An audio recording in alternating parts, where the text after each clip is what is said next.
5 jours après la fermeture de la frontière gréco-macédonienne, la tension monte à Idomeni.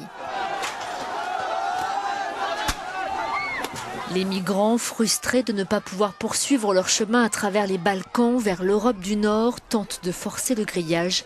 C'est le premier incident grave enregistré dans ce qui va devenir un énorme camp improvisé où vont s'entasser plus de 11 000 personnes. Leur seul abri, des tentes qui poussent au milieu de la boue en plein hiver.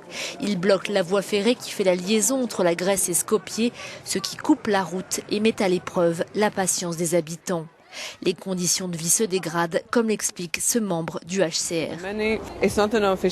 Idomeni n'est pas un camp officiel, il ne répond pas aux standards humanitaires ni à tous les besoins. Les services ne sont pas bien établis, ce n'est pas organisé, on va le dire comme ça. Il n'y a pas qu'un seul élément en cause, il y a aussi l'assainissement, l'eau, la nourriture, l'aspect médical et la vie privée.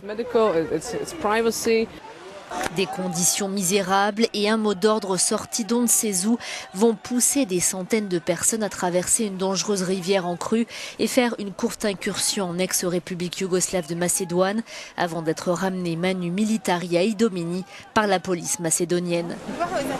Quelques jours plus tard, le 20 mars, entre en vigueur l'accord entre l'Union européenne et la Turquie pour envoyer tous ceux étant arrivés en Grèce irrégulièrement après cette date. À Idomeni, personne ne veut bouger. Le 25 mars, seulement quelques familles acceptent d'être transférées en bus vers des centres d'accueil mis en place par le gouvernement grec. Seulement 4 des 20 bus envoyés à Idomeni vont finalement se remplir. Le gouvernement grec est dépassé par la situation et demande du temps. Le ministre de l'Immigration, le 1er avril, devant le Parlement.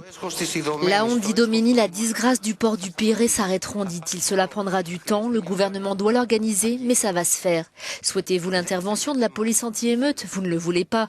Voulez-vous du gaz lacrymogène contre les enfants? La réponse est non. Nous avons donc besoin de temps et d'organisation.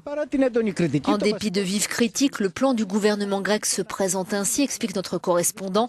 Quand les migrants seront excédés par les conditions effroyables des camps, et ce sans recourir à la force, alors ils auront la volonté de chercher eux-mêmes un logement approprié dans les structures d'accueil de réfugiés qui existent déjà dans le pays.